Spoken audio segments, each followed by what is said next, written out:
सर्वांना सप्रेम जय शिवा, जय ओबीसी, जय बहुजन। नांदेड लोहा मार्गे लातूर रोड ही रेल्वे लाईन मंजूर झाली आणि मागच्या 35 वर्षाची प्रतीक्षा संपली असं नांदेडच्या खासदाराचं वक्तव्य मी आपल्या माध्यमातून हिंदवी वाहनावरती ऐकलं आणि मला आश्चर्य वाटलं की अशा प्रकारचा एक खासदार ज्याचा लोहा किंवा नांदेड जिल्ह्यातल्या लोहा मतदारसंघाशी काहीही संबंध नाही, किंबहुना नांदेड लोहा मार्गे लातूरला जाणाऱ्या रेल्वे लाईनचा काहीही संबंध नाही, फक्त एक सर्वेसाठीचं 2,59,00,000 रुपये निधी मंजूर झाला, तेवढ्या पत्राचा आधार घेऊन 35 वर्षाची नांदेडकरांची प्रतीक्षा संपली असं वक्तव्य करून जसं काय उद्याच लोह्यावरून रुळावरून रेल्वे धावणार आहे अशा प्रकारचं वक्तव्य नांदेडचा खासदार प्रताप चिखलीकरांनी केलेला आहे। मी प्रताप चिखलीकराला आपल्या माध्यमातून विचारू इच्छितो की या रेल्वे लाईनसाठी प्रताप चिखलीकर म्हणून आपलं योगदान काय। मी आपल्या माध्यमातून या ठिकाणी सांगेल की मागच्या 5 वर्षात, आता 1 महिन्यावर लोकसभेची आचारसंहिता, मार्च महिन्याच्या पहिल्या आठवड्यामध्ये 2024च्या लोकसभा निवडणुकीची आचारसंहिता लागते आहे। 5 वर्ष खासदारकीचे संपले। माझं खुलं चॅलेंज आहे की प्रताप चिखलीकरांनी नांदेड लोहा मार्गे लातूर रोडला जोडणाऱ्या रेल्वेसाठी 5 वर्षात लोकप्रतिनिधी म्हणून, खासदार म्हणून लोकसभेत एक ब्र शब्द जरी काढल्याचा पुरावा दिला तरीही मी ते मान्य करेल। किंबहुना त्या संबंधानं मी ग्रामपंचायतचा सदस्य सुद्धा नाही हे मला माहिती आहे, तरीही माझ्याकडे नांदेड लोहा मार्गे लातूर रोड ही रेल्वे लाईन मनोहर धोंडेच्या प्रयत्नामुळे मंजूर झाली याचे सर्व कागदी पुरावे माझ्याकडे आहेत की माझ्याकडे एवढी मोठी फाईल आहे आणि यामध्ये प्रत्येक कागद हा मनोहर धोंडेच्या नावाचा आहे। तसं प्रताप चिखलीकरांनी ही रेल्वे लाईन मंजूर केल्याचा एकही पुरावा जर दिला तर मी प्रताप चिखलीकरच्या घरी आयुष्यभर पाणी भरील, आणि जर नाही देऊ शकलं तर प्रताप चिखलीकरनी माझ्या घरी आयुष्यभर पाणी भरलं पाहिजे। थापा मारणं, खोट्या आश्वासनं देणं, भूलथापा मारणं, शायनिंग मारणं हा प्रताप चिखलीकरचा मूळ धंदा आहे। आणि म्हणून या रेल्वे लाईनच्या मंजुरीमध्ये आणि प्रतीक्षा संपली, आता उद्याच रेल्वे धावणार आहे असं वक्तव्य करणाऱ्या प्रताप चिखलीकरांनी आत्मपरीक्षण केलं पाहिजे।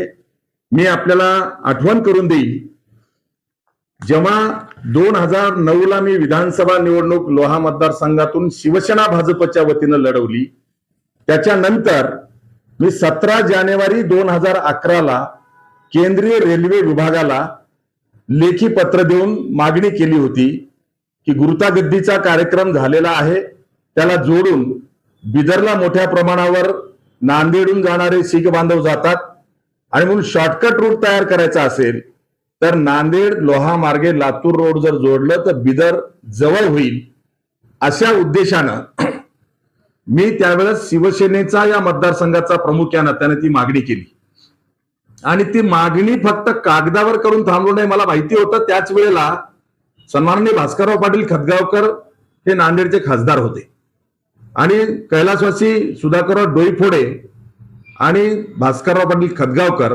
यांनी सुद्धा त्या काळामध्ये 2011ला अशी मागणी केली होती की नांदेडून बिदरला जाणारी रेल्वे नरसी, नायगाव, देगलूर मार्गे न्या। आणि त्याच दरम्यान दोघांच्याही मागण्यांच्या वर्तमानपत्रातून, प्रसिद्धी माध्यमातून प्रसिद्धी झाल्यानंतर मी लोहा तहसीलवर 8 फेब्रुवारी 2011 या दिवशी शिवसेना लोहा कंधारच्या वतीने मनोहर धोंडेच्या नेतृत्वामध्ये याचिका धडक मोर्चा काढला होता आणि त्या मोर्चाच्या वेळेला मला पत्रकारांनी विचारलं होतं की खासदार आणि सुधाकरराव डोईफोडे तिकडची मागणी करतायत आणि तुम्ही लोहा मार्गे करताय, कसं शक्य आहे। तर मी त्यावेळेसही उल्लेख केला होता की कायदा हा कायद्याच्या ठिकाणी काम करतो, कुठलाही कायदा कोण्याही लोकप्रतिनिधीच्या घरी नाही आणि म्हणून त्यांची मागणी त्यांची असेल, परंतु मी मागणी केलेली नक्की मी या ठिकाणी मंजूर करण्यासाठी प्रयत्न करणार आहे. किंबहुना जर असं होणार नसेल तर मी ज्ञानबाची मेक मारल्याशिवाय राहणार नाही असा उल्लेख मी केला होता. आणि त्याला अनुसरून मी 15 मार्च 2011 मुंबई उच्च न्यायालयाच्या औरंगाबाद खंडपीठामध्ये माझ्या नावाने जनहित याचिका दाखल केली. आणि त्या जनहित याचिकेतून मी कोर्टाला आणि रेल्वे विभागाला हे पटवून दिलं की या मार्गे जाणारी रेल्वे ही कशी बेनिफिशियल आहे, कशी फिजिबल आहे आणि कशी इलिजिबल आहे. या तिन्ही मुद्द्याच्या निकषावर मी रेल्वे डिपार्टमेंटला आणि कोर्टाला हे पटवून दिलं होतं.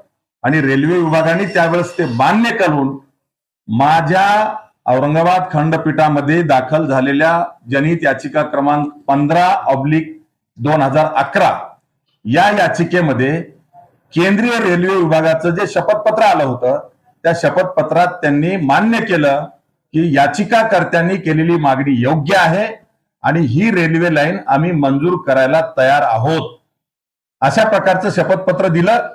आणि त्याच्यानंतर त्यावेळेसच्या रेल्वे मंत्री ममता बॅनर्जी यांनी त्यांचा अर्थसंकल्पीय अर्थसंकल्पामध्ये जेव्हा रेल्वेचं बजेट मांडलं त्या 2011च्या बजेटमध्ये त्यांनी अशा प्रकारच्या देशभरातल्या 111 नवीन रेल्वे ट्रॅक मंजूर केल्याची घोषणा केली होती.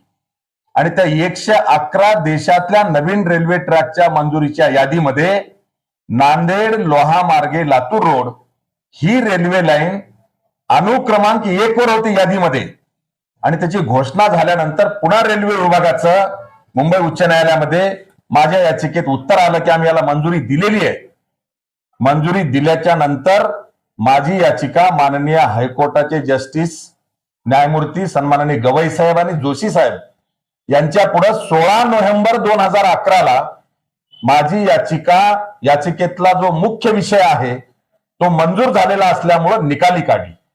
आणि निकाली काढताना माझ्याकडनं जनहित याचिका ही खरंच आहे का हे तपासण्यासाठी कोर्टाने त्या काळात 2011 30,000 रुपये डिपॉझिट करायला सांगितले होते कोर्टामध्ये. आणि ते 30,000 याचिका मंजूर करताना औरंगाबाद हायकोर्टाच्या बार काउन्सिलच्या लायब्ररीला देणगी म्हणून त्यांनी स्वीकारले. हा इतिहास आहे. आणि त्या पूर्ण कालखंडामध्ये माझ्यामुळं माझ्या याचिकेमुळं किंवा मी लोहा तहसीलवर काढलेल्या धडक मोर्चामुळं नांदेड लोहा मार्गे लातूर रोड ही रेल्वे लाईन मंजूर झाली. आणि पहिल्याच अर्थसंकल्पामध्ये 2012-13च्या अर्थसंकल्पामध्ये प्राथमिक सर्वे करण्यासाठी निधी मंजूर झाला. त्याचा प्राथमिक सर्वे झाला 2012-13ला. पुन्हा सन 2015-16च्या अर्थसंकल्पामध्ये दुसरा सर्वे करण्यासाठी निधी मंजूर झाला. त्याचा रेकॉर्ड माझ्याकडे आहे. 2 वेळेसचे सर्वे हे झालेले आहेत. आणि 2011 पासून ते कालच्या 24 जानेवारी 2024 मी कालच्या 24-25-26 जानेवारी 2024ला दिल्लीमध्ये होतो. तेव्हाही मी पुन्हा रेल्वे खात्याला पत्र दिलंय. आणि हे जे पत्र दिलेत मी तोंडी बोलत नाही. पंतप्रधान कार्यालय, रेल्वे कार्यालय किंवा ज्यांना ज्यांना मी पत्र दिलेत की माझी पत्र ही रेकॉर्डवर आहेत. आणि सगळी पत्र माझे जे गेलेत किंवा याचिकेचा निकाल हा माझ्याकडे आहे. याचिकेत उच्च न्यायालयाने दिलेला निकाल असेल किंवा शपथपत्र असतील ही सर्व पत्र आहेत. हा संपूर्ण करस्पॉन्डन्स मी आज माझ्या सोबत आणलेला आहे. आणि मग 2015-16ला दुसरा सर्वे झालाय.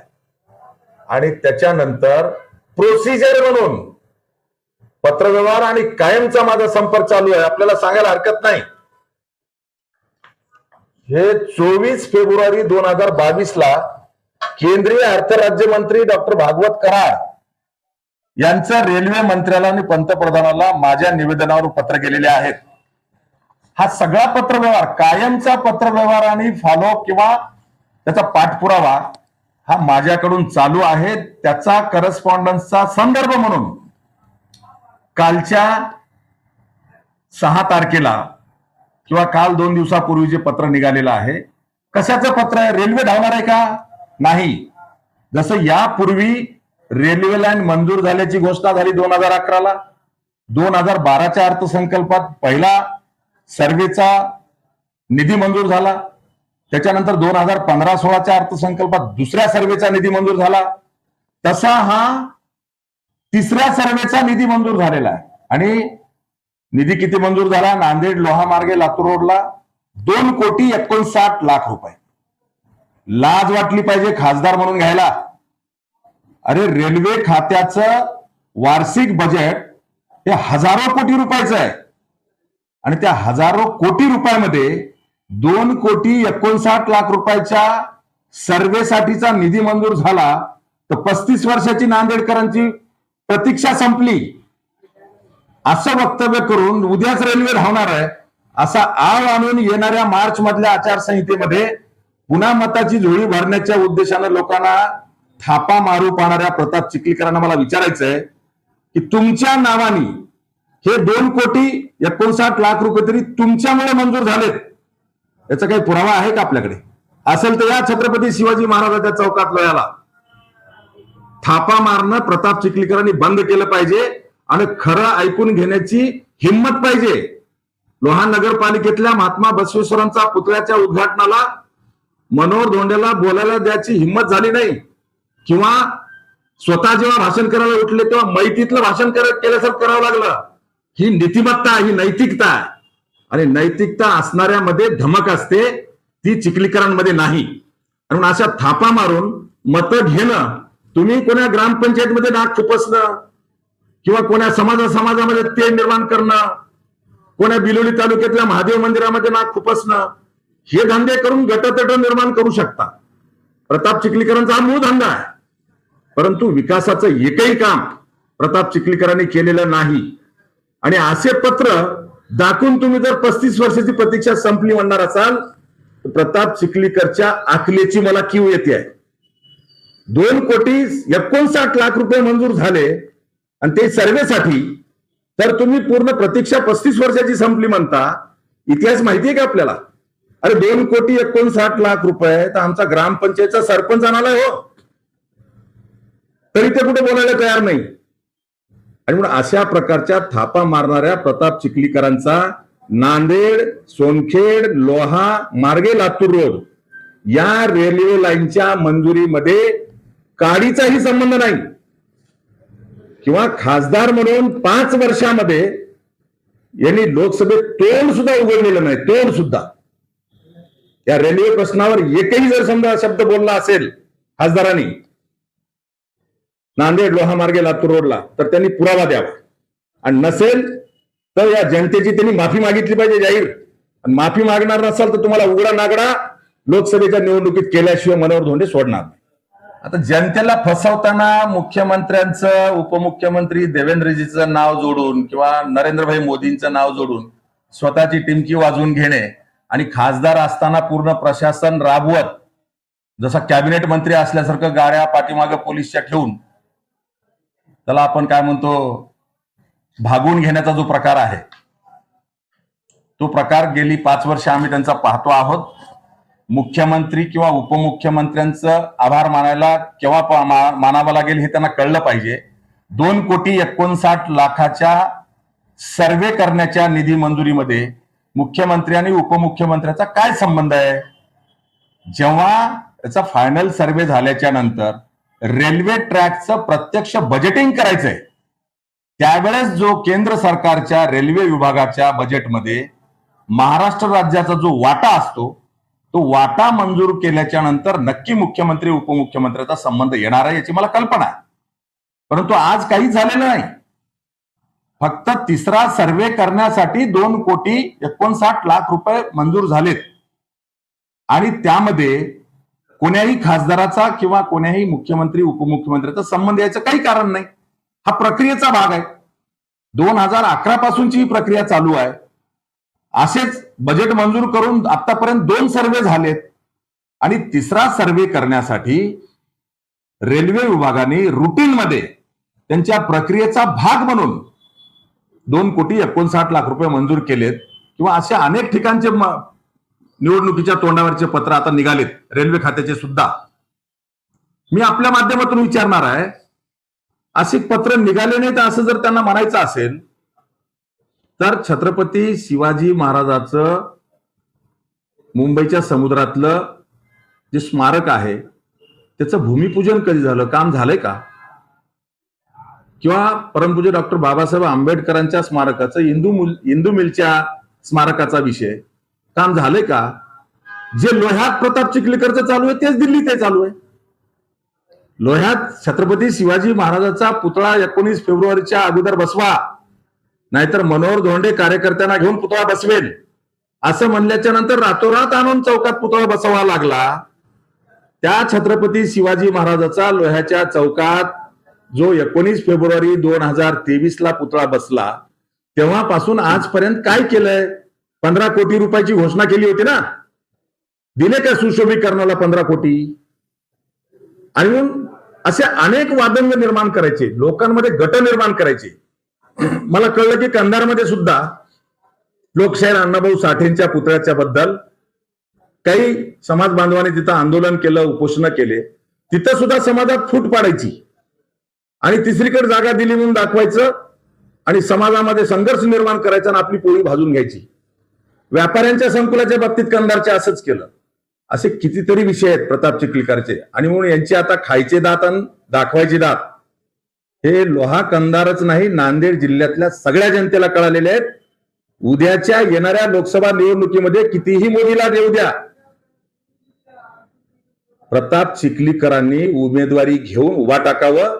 त्यांची अवकात त्यांना नक्की कळेल. ज्यांनी माझी 3000 मतावरून अवकात काढली, 8000 मतं असताना मनोहर धोंडेला 3000 मतं पडले, अशी अवकात काढणाऱ्या प्रताप चिखलीकरला मला सांगायचंय ती 3000 असो का 8000 असो का 5000 असो, ती या मतदारसंघातल्या वीरशैव लिंगायतासह बहुजन मतदारांची ती अवकात आहे असं समजा. आणि तुम्ही जर बहुजन लोकांची अवकात काढणार असाल किंवा गावागावात मंदिरात बोटं घालून ग्रामपंचायतीमध्ये बोटं घालून फाडणाऱ्या प्रताप चिखलीकरला त्यांची अवकात उद्याच्या येणाऱ्या 2024च्या लोकसभेच्या निवडणुकीला हे नक्की खुलेआम आम्ही दाखवल्याशिवाय राहणार नाही. आणि अशा थापा प्रताप चिखलीकरांनी मारू नये. आणि जर खरं त्यांचं असेल, मी जसं फाईल घेऊन आलो तसंच लोह्याच्या शिवाजी चौकामध्ये मी स्टेज मारेल, जनता दरबार भरवा आणि लोहा मार्गे जी रेल्वे मंजूर झाली त्याच्याबद्दल प्रताप चिखलीकरांकडे काय आहे पुरावा त्यांनी दाखवावा, असं माझं त्यांना खुलं चॅलेंज आहे.